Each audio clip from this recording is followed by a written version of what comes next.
एहसान भाई साहब, आप सीनियर सियासतदान हैं, सीनियर वकील हैं।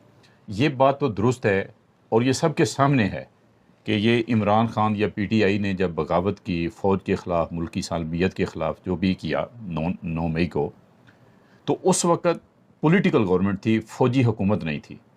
और बज़ाहिर ये बात भी थी कि फ़ौज सियासत से अलग थी। इसके बावजूद इन्होंने बगावत की। लेकिन दूसरा पहलू ये है कि पुरअमन जदोजहद, पॉलिटिकल जदोजहद, ये अयूब खान के दौर से पॉलिटिकल जो पार्टीज़ हैं वो करती रहीं। लेकिन उन जमातों की जद्दोजहद के नतीजे में फ़ौज कभी भी सियासत से हटी नहीं है, जिसका सबूत ये है जनरल बाजवा के दौर तक, फैज़ हमीद तक या मौजूदा कमांडर से पहले तक ये मुसलसल सिलसिला चलता मैं रहा। आपसे एग्री करता हूँ। एक फ़िक्रे का जवाब है हाँ। कि ये पॉलिटिकल मूवमेंट्स, पॉलिटिकल कारकुनों की मूवमेंट्स बड़ी कुर्बानी है। उनकी जिद्दोजहद के नतीजे में ये फौजी डिक्टेटर वक्ती तौर पे रिज़ाइन करता था, नया आ जाता था।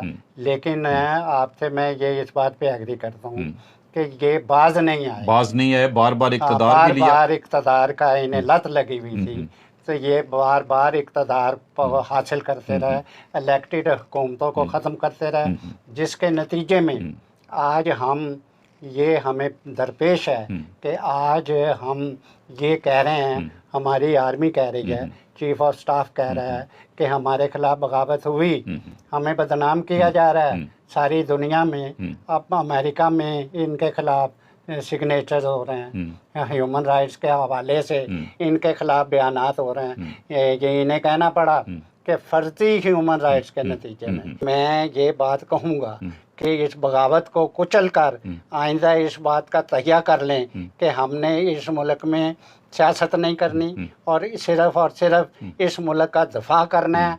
और उसके नतीजे में मैं समझता हूँ कि ये मुल्क मजबूत होगा।